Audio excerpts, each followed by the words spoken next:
warahmatullahi wabarakatuh. Halo, selamat pagi Ayah dan Bunda. Baik, apa kabarnya? Wah, mudah-mudahan semua yang hadir di sini dalam keadaan baik dan sehat ya, dimanapun berada. Walaupun sekarang kita masih dalam suasana pandemi, jangan lupa untuk tetap terapkan protokol kesehatan dimanapun kita berada supaya angka penyebaran COVID-19-nya bisa terus ditekan. Dan sekarang kita bertemunya secara virtual dulu ya. Senang sekali hari ini saya Indri bisa menemani Ayah Bunda lagi dalam acara webinar Anakku ID yang kali ini bekerja sama dengan Abbott Nutrition. Ada satu tema yang menarik sekali untuk kita sama-sama bahas ya, Ayah Bunda sekalian, yaitu adalah yuk kenali manfaat nutrisi dan stimulasi seimbang untuk si kecil. Jadi dua-duanya harus seimbang. Bersama dengan dua orang narasumber kita yang nanti akan saya undang juga untuk hari ini. Tapi sebelumnya saya mau menyapa juga Ayah Bunda yang sudah hadir di sini. Ada saya melihat nih, ada yang udah open video juga, ada Bunda Widya, ada Bunda Kasyati. Selamat pagi, apa kabar? Ada Bunda Jubaidah, terus kemudian juga lagi menunggu beberapa ayah bunda yang sedang bergabung di link virtual ini. Ada Bunda Sarah, sudah standby, Bunda Ade. Hai, udah pada mandi semua kan ini ya? Oke, terus kemudian juga ada Ayah Agus ya, yang sudah bergabung. Ada selamat pagi juga dari Yogyakarta, udah mulai semuanya, udah mulai standby dan mulai saling menyapa di kolom chat. Dari Probolinggo, selamat pagi. Jakarta Selatan, kemudian juga dari Jawa Timur, Bunda Putri, halo, ada Bunda Nelly juga, selamat pagi. Dari Padang Pariaman juga sudah mulai hadir. Oke, Sabtu-Sabtu kita ngumpul-ngumpul. Saya juga ngelihat ada Bunda Valentine yang sudah mulai menyalakan videonya. Selamat pagi, aduh senang banget ya. Kita akhirnya bisa berkumpul walaupun secara virtual seperti ini, nggak apa-apa. Dan saya mengingatkan juga kepada Ayah Bunda, jangan lupa untuk mengisi form data diri. Formnya ada di kolom chat, nanti akan dibagikan oleh panitia. Dan jangan lupa untuk langsung diisi saja, gampang sekali, tinggal diklik. Kemudian diisi data dirinya, dan kemudian tinggal disubmit kembali. Bunda Sri Noviana, Bunda Putri lagi bawa anaknya tuh lagi di depan kamera. Selamat pagi, halo. Oke, kemudian jangan lupa juga untuk mengganti nama yang tertera di Zoom-nya sesuai dengan nama yang tertera di KTP untuk memudahkan kita verifikasi data pada saat nanti mengumumkan. Siapa tahu Ayah Bunda bisa mendapatkan hadiah yang akan kami bagikan di akhir acara. Oke, nah sebelum kita mulai, saya juga mau informasikan nih Ayah Bunda bahwa sebagai partisipan di webinar ini, Ayah Bunda akan mendapatkan Growth Kit nantinya. Dan di akhir acara nanti kita akan undi juga siapa yang beruntung untuk mendapatkan door prize, yaitu satu buah smartphone nanti di akhir acara. Dan juga akan dipilih 3 pertanyaan terbaik yang akan mendapatkan hadiah menarik juga nantinya. Jadi udah semakin gak sabar ya. Silakan saja bergabung bersama dengan kita sampai dengan akhir acara nanti. Jangan kemana-mana, karena kita akan bagi-bagi hadiah banyak sekali dan juga akan mengundang ada narasumber-narasumber yang kompeten tentu di bidangnya. Dan diantaranya adalah narasumber yang pertama ini adalah dokter spesialis anak, konsultan nutrisi dan juga penyakit metabolik, Dr. Cut Nurul Hafifah yang nanti akan bergabung. Lalu kemudian nanti juga saya akan mengundang ada seorang psikolog anak dan remaja yaitu Mbak Astrid Elizabeth. Selamat pagi semuanya, apa kabar? Mudah-mudahan kita semua dalam keadaan sehat. Udah banyak yang buka videonya untuk hari ini. Saya sapa dulu narasumber kita untuk hari ini ya. Selamat pagi Dr. Cut, apa kabar? Selamat pagi, Mbak Indri. Alhamdulillah baik. Baik ya Semoga dok. baik-baik juga ya semuanya ya. Amin, amin. Dokter Cut, gimana aktivitasnya kalau selama pandemi di hari Sabtu itu masih praktek juga kan di rumah sakit atau gimana dok? Masih Masih, praktek, masih. layanan kesehatan mesti jalan terus. Yang penting protokol kesehatannya tetap ketat. Nah, itu dia yang paling penting. Kita juga mengingatkan kepada ya bunda di sini ya, yang mungkin yang harus tetap keluar rumah, tapi tetap harus menjalankan, jangan lupa protokol kesehatannya. Terus dikawal dengan itu ya. Oke, Dokter Cut, hari ini kita akan membahas materi yang sangat penting, jadi boleh silakan sambil share screen. Saya juga akan sambil mengingatkan kepada ya bunda semua yang punya pertanyaan seputar dengan topik kita hari ini ya, yaitu yuk kenali manfaat nutrisi dan juga stimulasi seimbang pada si kecil. Bisa langsung ketikkan saja pertanyaannya dengan format nama, spasi, domisili di kota mana, lalu kemudian pertanyaannya apa. Dan kalau ingin ngobrol langsung atau konsultasi langsung dengan Dokter Cut, silakan langsung klik saja tombol raise hand yang nanti akan saya coba sambungkan dengan Dokter Cut pada saat sesi tanya jawab. Oke, Dokter Cut, kalau begitu silakan langsung di-share materinya untuk kita. Kita sudah coba sambil melihat. Ya, kalau begitu kita akan langsung mulai pemaparan dari Dokter Cut. Nanti kita akan lanjut lagi di sesi tanya jawab ya. Silakan, Dr. Cut. Baik, terima kasih Mbak Indri. Pertama-tama saya ucapkan selamat pagi. Assalamualaikum warahmatullahi wabarakatuh. Terima kasih atas kesempatan yang sudah diberikan. Baik dari tim anakku juga dari EBET. Hari ini saya akan sharing sedikit tentang nutrisi seimbang. Jadi, kenapa nutrisi duluan? Karena kalau mau stimulasi, si modalnya mesti ada dulu nih, nutrisinya mesti ada dulu, baru kemudian anak-anak kita bisa dilakukan stimulasi supaya kecerdasannya dan perkembangannya bisa bertambah ya. Nah, mungkin Bapak Ibu sering dengar gizi seimbang, berikanlah gizi seimbang untuk si kecil gitu. Apa sih gizi seimbang ya untuk anak? Sama nggak sih kayak orang dewasa? Nah, ini mungkin ngomongnya gampang, kasih gizi seimbang, tapi praktiknya kadang-kadang tidak semudah itu ya. Oke, baik. Ini akan saya bahas. Yang pertama adalah tentunya kita mesti mengetahui kenapa mesti memberikan nutrisi, karena ini adalah modal penting untuk pertumbuhan dan perkembangan anak. Kemudian apa yang khasnya untuk anak ya, nutrisi apa yang diperlukan untuk seorang anak dibandingkan dengan dewasa, serta untuk tahapan usianya bagaimana ya. Nah, mungkin Bapak Ibu sudah pernah dengar katanya, kalau nutrisinya bagus, nanti otaknya berkembang dengan baik, gitu ya. Tapi nutrisi itu hanya satu faktor ya, ada faktor-faktor lain juga yang mempengaruhi pertumbuhan dan perkembangan ya. Yang pertama tentunya ada modal dari bapak ibunya, ada gennya ya. Seorang anak yang bapak ibunya misalkan IQ-nya 140 gitu, maka punya modal yang sudah cukup besar ya. Tapi modal itu bisa berlanjut menjadi semakin baik atau bisa juga turun tergantung dari nutrisi selama dalam kandungan dan ketika terutama 1000 hari pertama kehidupan, serta kalau ada faktor lain. Kalau dia ada infeksi berulang bisa saja menyebabkan pertumbuhannya jadi terhambat ya. Kemudian 3 faktor ini akan mempengaruhi perkembangan otak, otot, tulang, kenaikan berat badan, tinggi badan, serta akan memprogram tubuhnya untuk kemudian hari. Bagaimana tubuhnya memetabolisme karbohidrat, lemak, protein, hormon, dan seterusnya, sampai nanti dewasanya seperti apa ya. Kalau otak, harapan kita adalah nanti cerdas ya. Tapi kalau misalkan nutrisinya tidak baik, apa yang terjadi? Bisa putus sekolah. Karena putus sekolah, pendidikannya cuma misalkan sampai pendidikan menengah atas misalkan ya, sehingga nanti bakal sulit untuk mencari pekerjaan yang penghasilannya baik ya. Kemudian otot, tulang, berat badan, tinggi badan kaitannya dengan kekebalan tubuh, kemampuan bergerak, serta kemampuan bekerja ya. Kalau misalkan kekebalan tubuhnya jelek, gampang infeksi. Ya, kemudian kalau misalkan kemampuan kerjanya nggak baik, ya, ini juga akan menghasilkan nanti gajinya juga terbatas, gitu ya.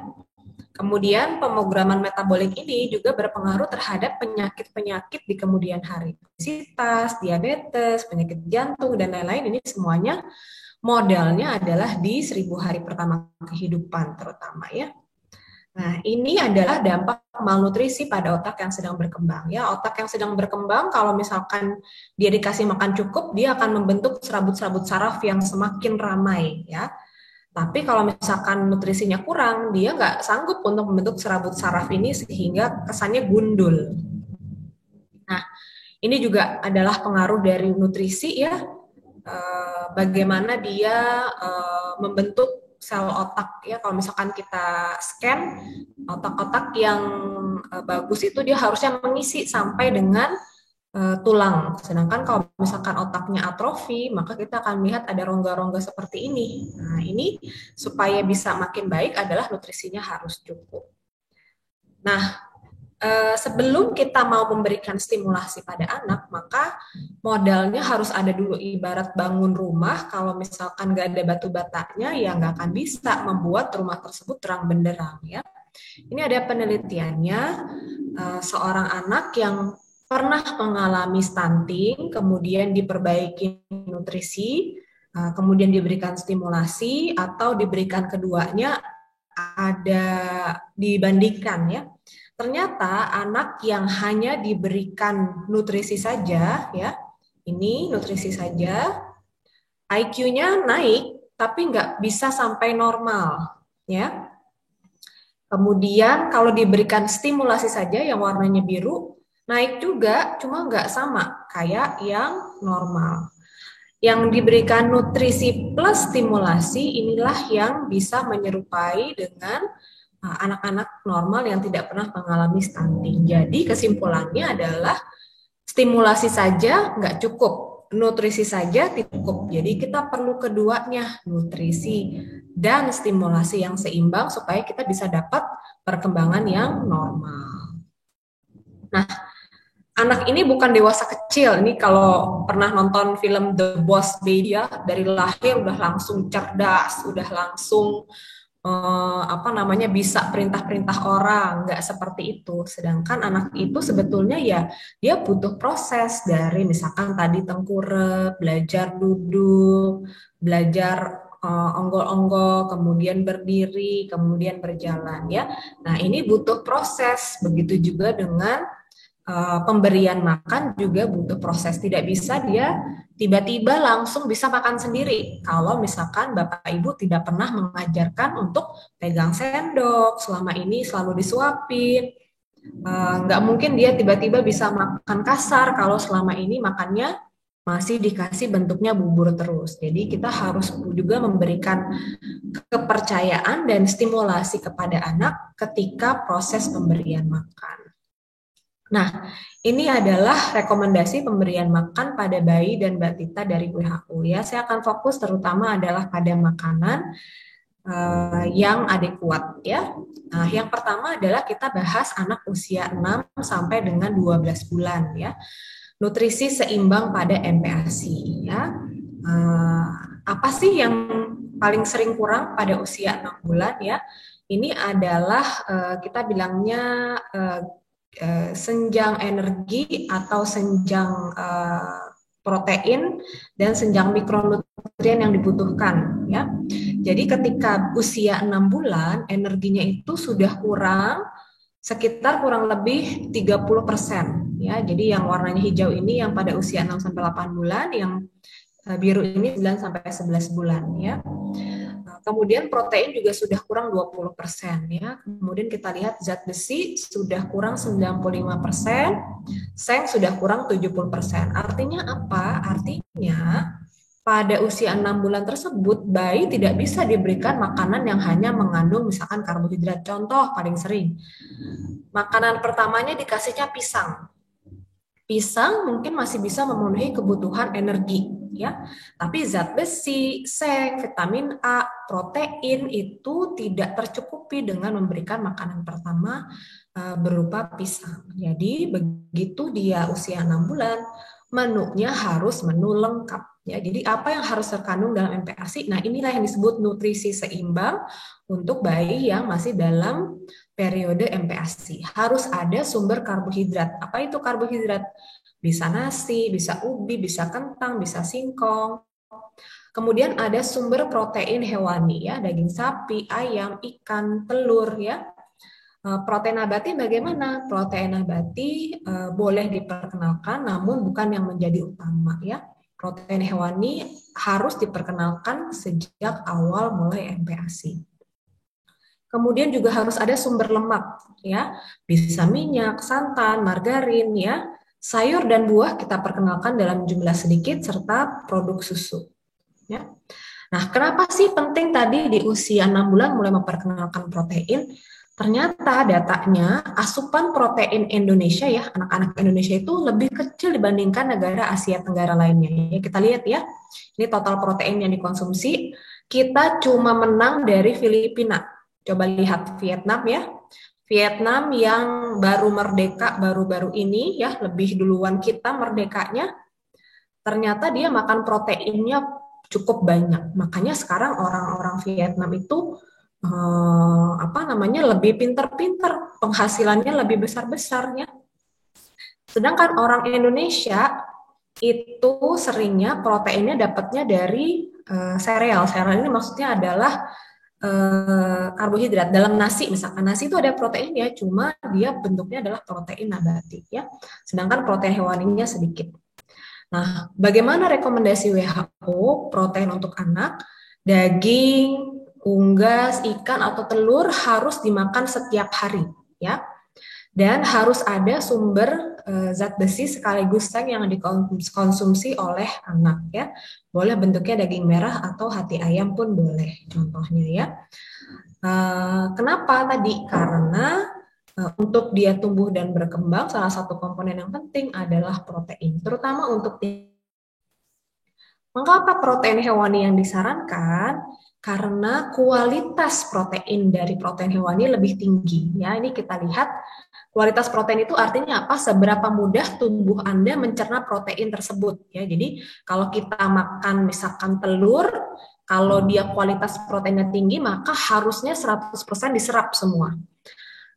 Kalau misalkan kualitas protein kurang itu artinya ketika dimakan hanya misalkan 70% atau 50% yang kemudian diserap dan di metabolisme asam aminonya ya. Kita lihat yang paling tinggi kualitas protein itu adalah bentuknya susu.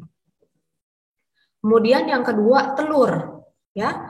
Kemudian ayam ya.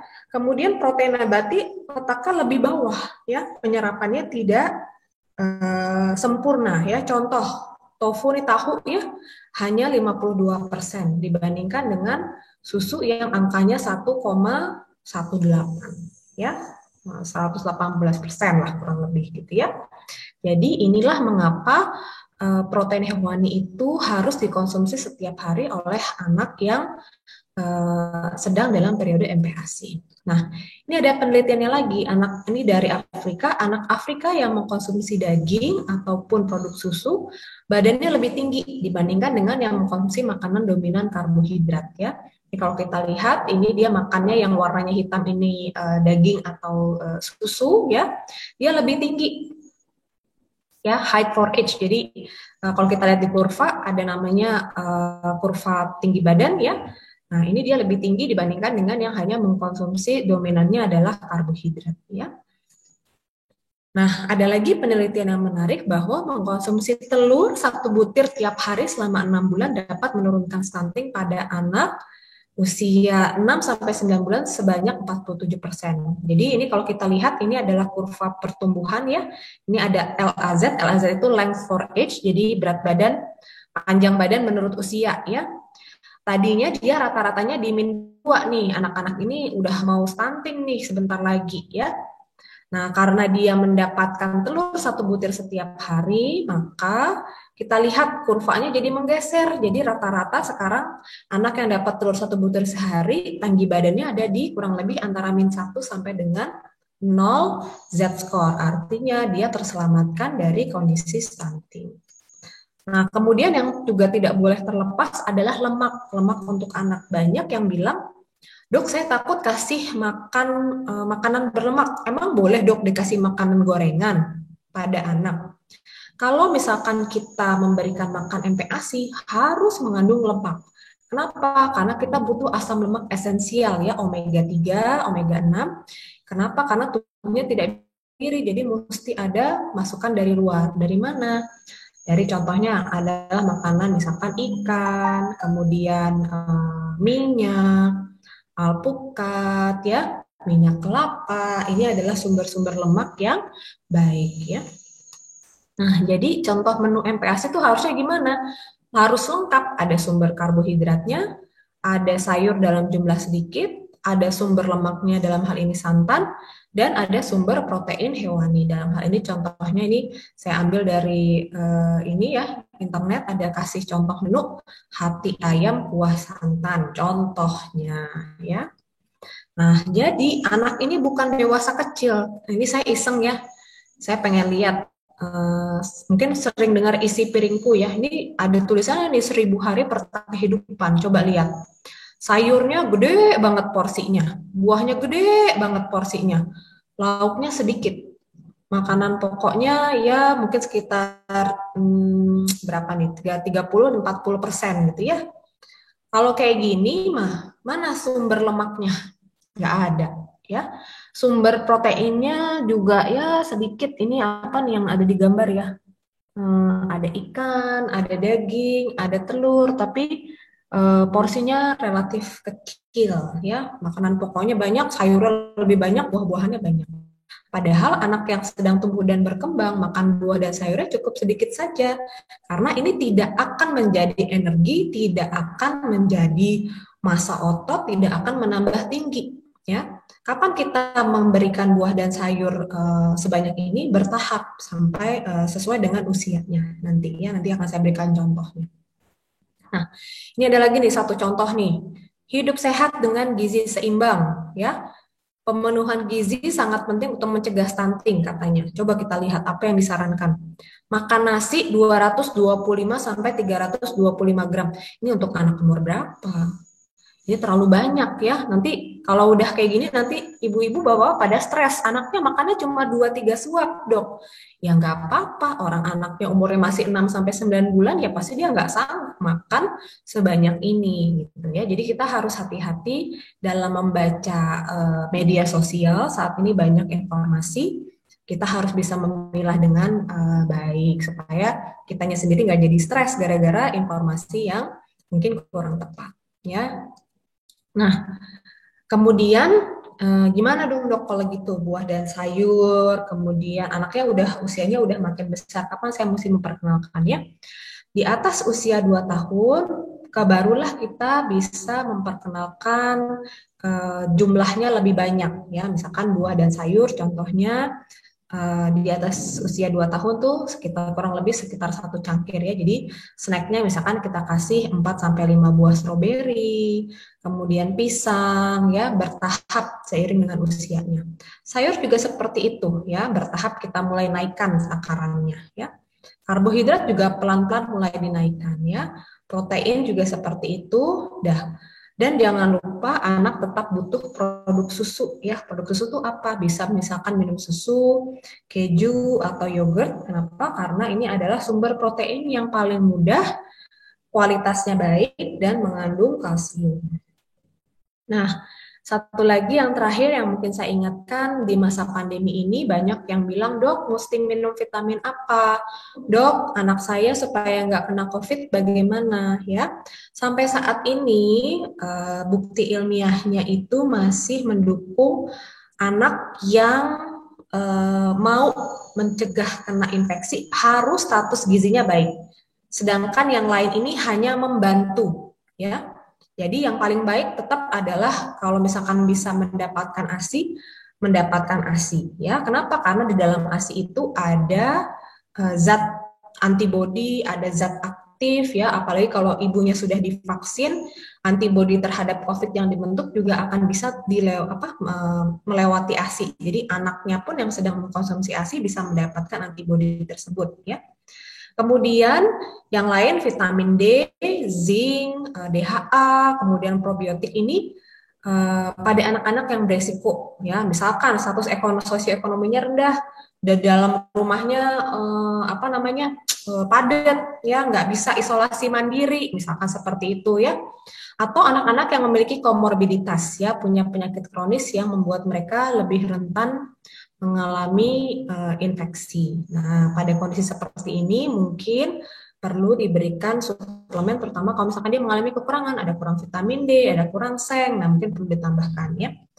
Kemudian anak-anak yang status gizinya kurang atau buruk, maka dia perlu tambahan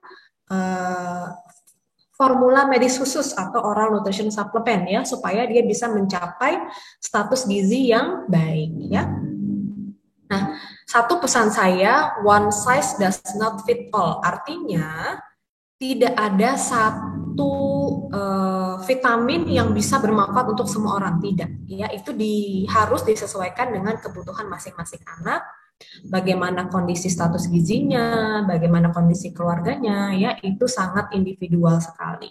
Jadi jangan mudah menerima informasi. Kadang ada yang seperti ini, Anda isolasi mandiri di rumah, minum vitamin C sebanyak sekian, minum vitamin D sebanyak sekian, hati-hati ya. Tanyakan kembali kepada dokter anak Bapak Ibu sekalian supaya jangan sampai vitamin yang diberikan itu berlebihan atau bahkan anak Ibu Bapak tidak butuh ya.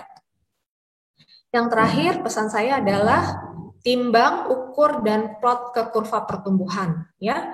Berat badan kalau misalkan di bawah usia 2 tahun timbang telanjang, ukur panjang badan, ukur tinggi badan, ukur lingkar kepala. Setelah itu jangan lupa diplot bagaimana letaknya berat badan, panjang badan, dan lingkar kepala anak ibu di kurva tersebut. Ya, ini boleh pakai, ini saya ambil contoh dari Primaku, bisa di-download. Primaku ini adalah aplikasi dari Ikatan Dokter Anak Indonesia. Anda bisa lebih mudah memantau pertumbuhan. Juga di dalam situ juga ada cara-cara menstimulasi perkembangan ya. Misalkan usianya saat ini adalah 3 bulan, harusnya bisa mengangkat kepala setinggi 45 derajat. Nah, cara stimulasinya gimana? Bisa klik di situ supaya bisa membantu Bapak Ibu untuk melatih di rumah ya. Nah, kesimpulannya adalah nutrisi anak ini merupakan modal awal tumbuh kembang. Stimulasi tanpa nutrisi yang baik tidak akan menghasilkan luaran yang sama baiknya, dan nutrisi seimbang itu pada anak harus disesuaikan dengan kebutuhan masing-masing usia. Tidak ada satu nutrisi yang sama untuk semua rentang usia, ya. Terima kasih. Demikian yang bisa saya sampaikan. Wassalamualaikum warahmatullahi wabarakatuh. Waalaikumsalam warahmatullahi wabarakatuh. Terima kasih Dr. Cut. Kita akan langsung coba untuk membahas satu-satu pertanyaan-pertanyaan yang sudah masuk ya di kolom chat dan juga yang sudah raise hand. Saya coba bacakan pertanyaan dulu. Ini pertama dari Bunda Fitri Wulandari dari Jakarta. Dr. Cut, gimana sih cara memasukkan vitamin yang tepat ke dalam makanan anak ya? Terus kemudian, lebih baik mana sih anak itu ngemil atau makan 3 kali sehari? Karena biasanya ada juga tuh dok, anak-anak yang sukanya ngemil aja gitu. Silakan dok. Oke, baik.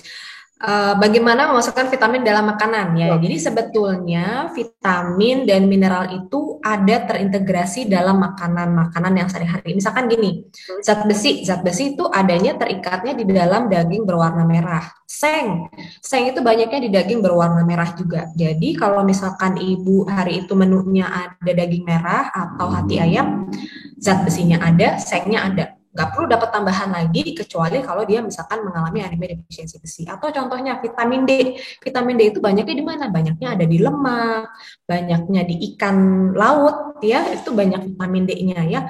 DHA itu banyaknya adalah di ikan dan kuning telur. Nah, jadi banyak misalkan ibu-ibu takut nggak usah dikasih nih kuning telurnya katanya banyak kolesterol.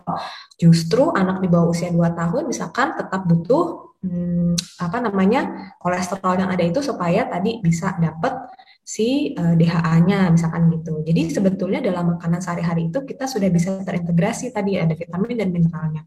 Kalau misalkan memang ada kekurangan, maka kita baru perlu tambahan suplementasi gitu. Jadi banyak yang berpikir bahwa vitamin dan mineral itu adanya di sayur dan buah.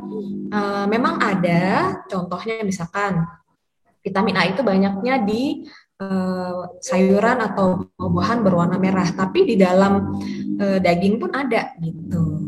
Nah, itu mungkin ya yang bisa jadi alternatif untuk supaya anaknya memakan vitamin dan mineral tadi.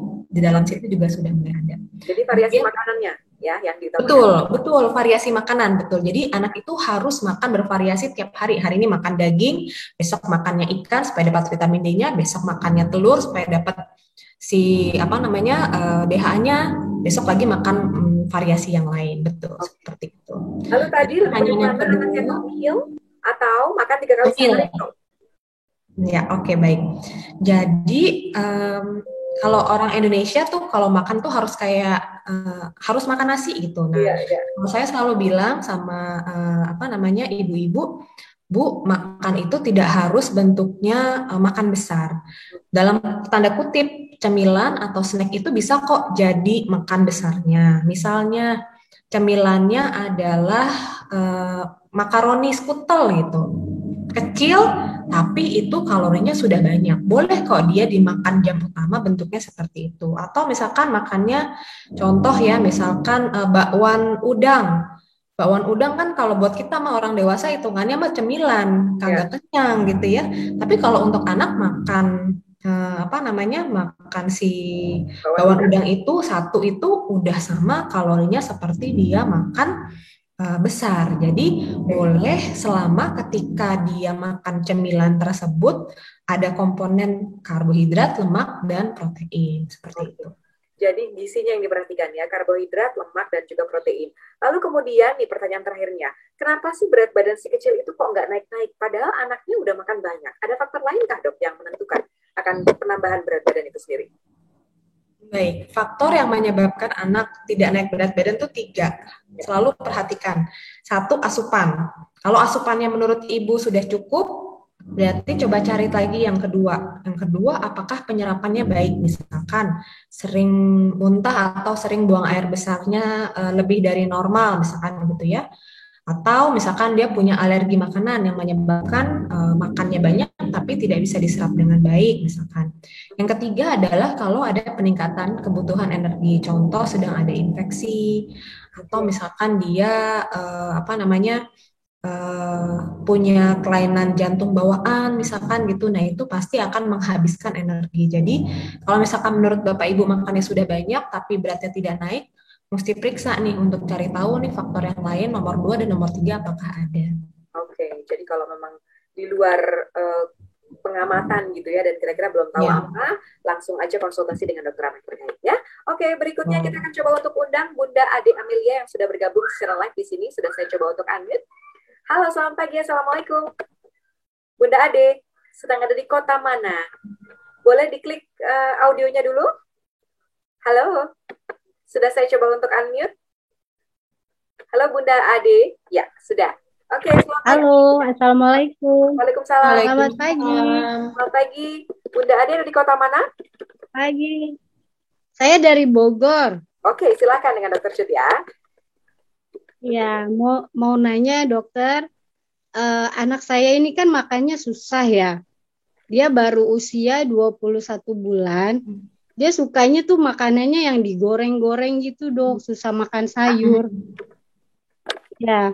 Jadi badannya tuh menurut saya agak kurang gemuk gitu. Solusinya untuk anak yang makannya susah, itu diberi vitamin atau gimana, Dok? Oke, Ya, baik. 21 Terima kasih, bulan Dokter Cut. Silakan.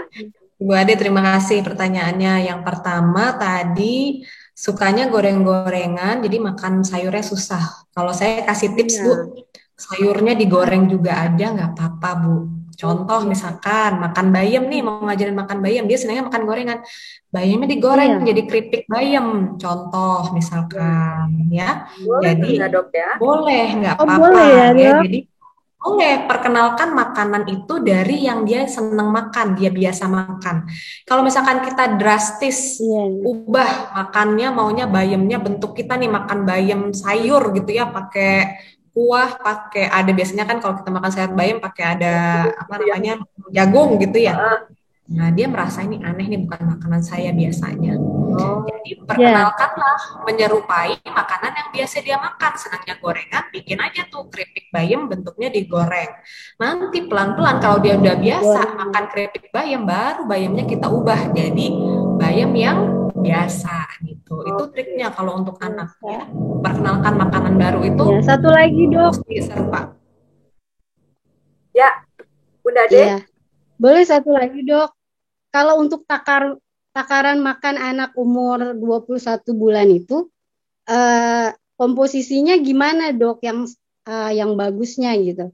Oke, baik. Misalkan Silakan. sayurnya, nasinya. Sebanyak apa maksudnya ya? Baik. Ya, benar-benar. Oke, jadi yang pertama adalah yang mesti kita lihat berapa berat badan dan tinggi badan anak. Apakah dia saat ini sesuai dengan usianya. Kalau 21 bulan harusnya kalau anak perempuan ya Bu ya? Laki-laki, Dok. Laki-laki. Laki-laki. Kalau anak laki-laki berarti harusnya 21 bulan itu sekitar 11 kiloan berat badannya. Ya. Anak Kalau saya misalkan 10. 10, oke. Kalau gitu misalkan target kita di usia 2 tahun nanti targetnya 11 misalkan ya. Berarti dia butuh kalorinya kurang lebih sekitar 1.100 kalori. 1.100 kalori itu anak umur 21 bulan itu dibagi dua, Bu. 30% dari susu, 70% dari makan. Nah, berarti kalau minum susu dia masih butuh tambahan kurang lebih sekitar 500 ml lagi susu. Boleh misalkan susu growing up milk, atau misalkan dia minum susu UHT, 70%-nya datangnya dari makanan sehari-hari. Jadi porsinya kurang lebih 3 kali makan, 2 kali makan selingan, 3 kali makan itu kurang lebih sekali makan sekitar 3 sendok makan nasinya kurang lebih. Lauknya itu kurang lebih sekitar 30 gram. Kalau ayam, satu contohnya. Atau misalkan telur satu jatahnya, misalkan gitu. Kalau misalkan memang dia ada anak-anak yang memang small eater itu dia makannya cuma bisa sedikit, Dok, gitu. Udah saya coba berbagai macam, dia makannya cuma sedikit. Nah, itu perlu konsultasi ke dokter untuk dievaluasi lagi bagaimana sih sebaiknya untuk memenuhi kebutuhan nutrisinya. Pada anak-anak dengan small eater seringkali butuh bantuan dari formula bayi susu supaya berat badannya bisa tetap terjaga dengan baik. Itu perlu konsultasi. Baik, kalau begitu dicoba dulu ya Bunda Ade, mudah-mudahan berhasil ya. Kalau tadi sukanya sayurnya kering-keringan, berarti boleh kalau gitu sayurnya digoreng dulu. Nah, ini tips juga nih buat ayah bunda yang mungkin anaknya juga agak susah makan sayur langsung berkuah ya.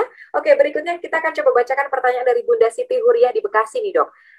Bagaimana ya dokter cara memastikan bahwa semua kebutuhan nutrisi anak kita itu sudah terpenuhi? Lalu kapan kita harus melakukan pemeriksaan screening? Dan kalau seandainya mereka mengalami gangguan pencernaan, apakah akan berpengaruh nantinya terhadap tumbuh kembangnya? Silakan. Oke, baik. Bagaimana mengetahui anak itu cukup nutrisinya? Paling gampang adalah timbang berat badan sama panjang badannya. Bandingkan dengan kurva pertumbuhan. Seorang anak yang nutrisinya tercukupi, pasti berat badan dan tinggi badannya masih berada pada range sesuai dengan usianya. Ya, jadi kalau misalkan dia ada kenaikan berat badan yang tidak cukup, nah itu berarti kemungkinan ada nutrisinya yang tidak tercukupi. Ya. Yang kedua tadi adalah mengenai kapan kita harus melakukan pemeriksaan screening? Screening, oke. Screeningnya tergantung nih, screening apa. Kalau misalkan pada anak usia sampai 12 bulan, biasanya yang perlu dikerjakan adalah screening zat besi, terutama ya, apakah zat besinya cukup. Terutama kalau anak-anak yang dapatnya ASI, karena ASI zat besi kurang, ya. Kemudian kalau screening perkembangan, ya pada setiap kali kunjungan ke dokter anak, harusnya dievaluasi. Pasti ditanya sama dokternya, udah bisa apa Pak anaknya sekarang? Udah bisa apa Bu anaknya sekarang? Nah itu ada tahapannya sesuai dengan usianya. Misalkan usia 3 bulan harusnya udah bisa tengkurap satu arah. Usia 6 bulan harusnya udah bisa tengkurap bolak-balik.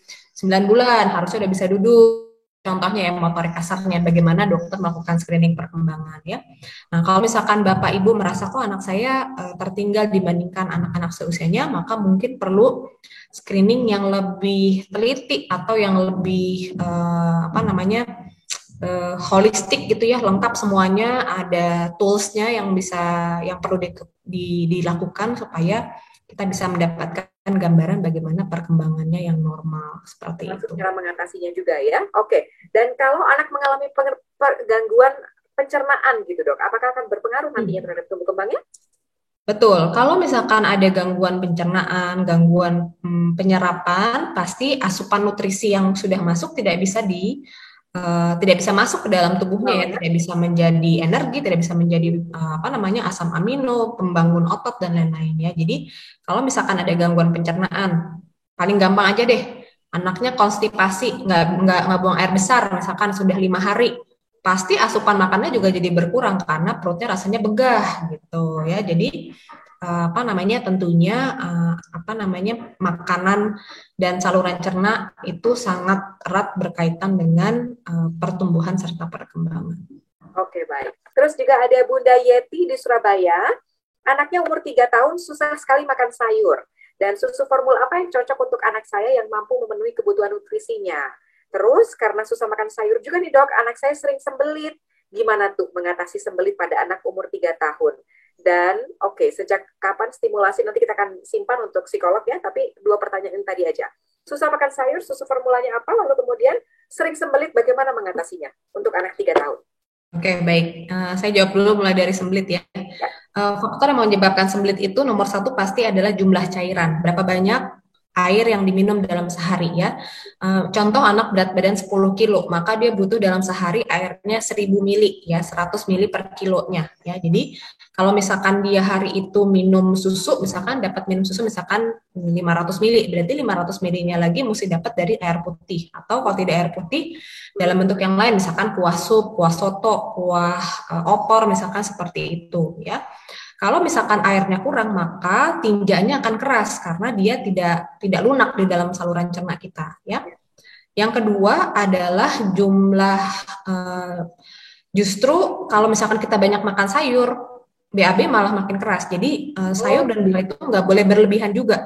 Kelebihan bikin konstipasi, kurang juga bikin konstipasi. Jadi yang membuat BAB itu lebih lunak adalah kalau misalkan contohnya makan buah yang manis. Jadi kalau buahnya juga asam atau buahnya nggak ada rasanya, tawar, dia juga nggak akan membantu. Kenapa gitu? Karena yang menarik air di dalam saluran cerna itu adalah si manisnya buah tadi. Nah, itu dia fungsinya adalah menarik air sehingga tinjanya jadi lebih lunak. Jadi kalau misalkan nggak suka makan sayur, ganti aja, boleh misalkan makan buah yang banyak air, entah semangka, buah naga, tapi yang penting manis supaya dia tinjanya lebih bagus itu ya. Terus yang kedua mengenai susu formula ya. Nah sekarang usianya berapa? Kalau usianya dia di 3 tahun, maka anak di atas umur 1 tahun kebutuhan susu atau produk susunya adalah kurang lebih sekitar 500 mili ya. Kalau dia saat ini kondisinya status gizinya baik, maka boleh minum growing up milk atau susu formula pertumbuhan ya. Kalau mau susu segar pun boleh, tidak masalah ya, susu UHT. Perbedaannya adalah di kandungan zat besi dan mikronutrien. Biasanya kalau growing up milk itu sudah mendapat fortifikasi zat besi atau mikronutrien yang lain. Mengenai merek mah terserah, apa saja boleh Bu, yang penting anaknya suka, anaknya doyan. Yang sering adalah kita beli yang rasa ini dia nggak doyan, nggak diminum. Jadi cari yang anaknya memang suka minum. Oke, kalau begitu. Ada Bunda Novita Wulandari ya yang udah bergabung secara live sama kita juga. Halo, selamat pagi Bunda Novita, apa kabar? Di kota mana nih? Pagi. Ya, pagi Dok, pagi. Ada di kota mana Bunda Novita? Kenapa? Ada di kota mana? Saya di Jakarta Barat. Oke, silahkan dengan Dokter Cut ya. Ya, pagi Dok. Pengen nanya Dok, sebenarnya kan anak saya itu usia 2 tahun 6 bulan Dok. Nah, kebetulan kan memang untuk berat badannya ini kan agak stuck ya Dok, agak susah nih untuk naiknya. Nah, sebenarnya kalau kita mau gonta-ganti susu itu rekomendasi nggak sih Dok? Misalnya saya ada susu yang tinggi protein ya Dok ya, untuk yang berat badan. Nah, misalnya pas sudah naik saya ganti lagi yang biasa, itu boleh nggak sih Dok? Nah, terus saya mau nanya dua topik nih Dok, karena anak saya kan punya kebiasaan itu ngempeng jempol Dok. Nah, jadi kukunya itu nggak tumbuh Dok. Nah, itu harusnya gimana Dok? Ada kemungkinan nggak sih Dok sampai nanti besar itu dia kukunya bakalan kayak gitu terus atau nanti bisa tumbuh? Karena kebetulan kuku kakinya juga ada yang rusak Dok. Itu saya worry karena takutnya karena dia masih masa pertumbuhan, ada kemungkinan nggak bakalan recovery atau enggak gitu aja sih Dok. Oke, terima kasih Bu Novita. Terima kasih Mbak Natali. Ya, 2 tahun 6 bulan. Baik, terima kasih Bu Novita. Sepertinya nih lagi sedang bertugas nih di tempat pelayanan kesehatan. Semangat Bu Novita, hari Sabtu. Semangat ya. Baik, tetap jaga protokol kesehatan. Jadi baik, kalau misalkan formula medis khusus yang tinggi kalori itu memang harus ada rentang waktunya, nggak bisa terus-terusan minum itu. Kalau misalkan memang dia sudah mencapai target kita, misalkan gini, target kita adalah mencapai gizi baik atau mencapai kenaikan berat badan tertentu, misalkan target kita dalam waktu 6 bulan dia harus naik 1 kilo.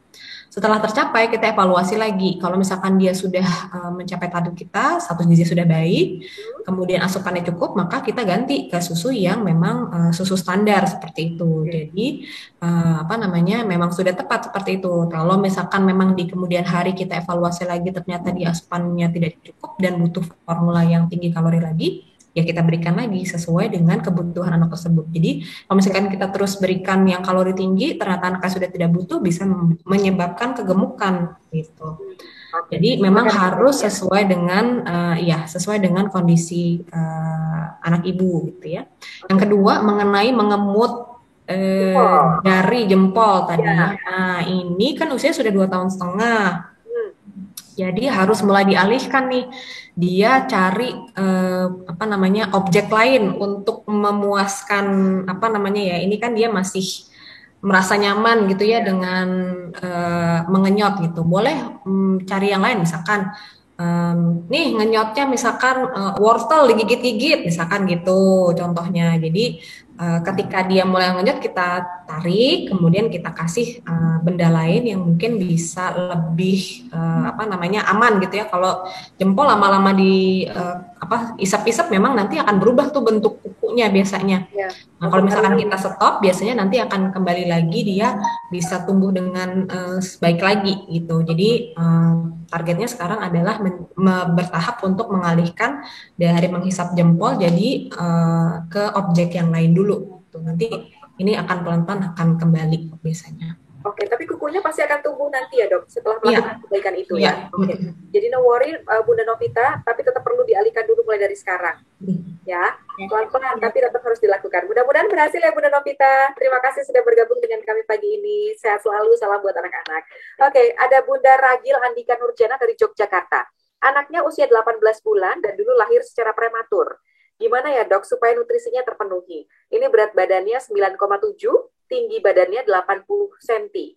Perlu atau tidak pemberian suplemen zat besi pada mereka yang terlahir prematur misalnya atau berat badannya kurang? Silakan. Baik, kalau bayi prematur terutama apalagi kalau misalkan dia lahirnya di sekitar 32 minggu ke bawah gitu ya.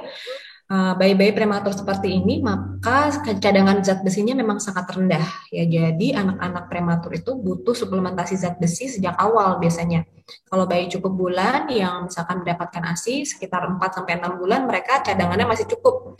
Kemudian dapat MPASI misalkan dapat deh sumber zat besi. Tapi kalau bayi prematur dari awal langsung mesti mendapatkan suplemen zat besi. Jadi ibu-ibu yang punya bayi prematur atau bayinya kembar ya, itu dia rentan sekali kurang zat besi karena cadangan zat besi ibunya kan mesti dibagi dua nih dari untuk si bayi kembar ya. Terus kemudian 18 bulan berat badan tadi adalah 9,7. 9,7. Kalau misalnya 80 tinggi badan 80. Harusnya sih kalau misalkan dia usianya prematur 18 bulan kita bisa menghitungnya kan usia koreksi ya. Jadi misalkan dia prematurnya adalah 36 minggu misalkan, berarti ngutangnya 4 minggu. Jadi usianya sekarang sama kayak anak usia bukan 18 bulan tapi 17 bulan gitu, ngutangnya 1 bulan. Jadi ibu memplotnya pun sesuai dengan usia koreksi tersebut. Jadi samain sama kemampuan anak usia sekian yang ibu sudah koreksi tadi ya. Nah itu kita mengkoreksi usia itu sampai dengan usia 2 tahun. Setelah 2 tahun dia harusnya berat badan, panjang badan, serta kemampuan itu sudah bisa catch up atau sudah bisa sama dengan anak-anak usianya. Nah kalau misalkan dia memang masih kurang, maka kita evaluasi lagi apakah asupan makannya cukup, apakah ada hal lain yang menyebabkan kenaikan berat badannya kurang. Nah itu perlu diskusi panjang tuh kayaknya ya, nanti boleh kalau misalkan mau tanya sama dokter anaknya lebih lanjut. Oke, terima kasih Dr. Syed. Dan juga berarti mengingatkan kepada ayah bunda semua yang hadir di sini bahwa tadi pemenuhan gizi itu sangat penting ya untuk mencegah stunting juga dan sebagai modal untuk awal tumbuh kembang yang optimal. Jadi yang perlu dilakukan adalah penuhi nutrisi dan juga lakukan pemantauan pertumbuhan secara teratur dan juga berkala. Kira-kira seperti itu ya Dr. Cut. Ada lagi tidak yang ingin disampaikan untuk ayah bunda yang hadir di sini di sesinya Dr. Cut ini? Pesan saya sebelum kita merancang stimulasi yang rumit-rumit, jangan lupa penuhi dulu kebutuhan nutrisinya, pastikan berat badan dan panjang badan serta lingkar kepalanya berada dalam range normal untuk usianya. Jangan lupa rutin timbang, ukur, plot ke kurva pertumbuhan, paling gampang pakai Primaku dari IDAI juga boleh, atau pakai buku KMS juga boleh, yang penting selalu punya catatannya. Ya, setiap bulan sekali mesti dilakukan pemantauan pertumbuhan. Kira-kira gitu ya, Dr. Cut. Baik, kalau begitu, terima kasih banyak sudah bergabung dengan kita. Terima kasih. Mudah-mudahan ketemu lagi di lain kesempatan ya, Dok. Terima kasih. Sampai jumpa. Sampai ketemu lagi. Selamat siang. Wassalamualaikum warahmatullahi wabarakatuh.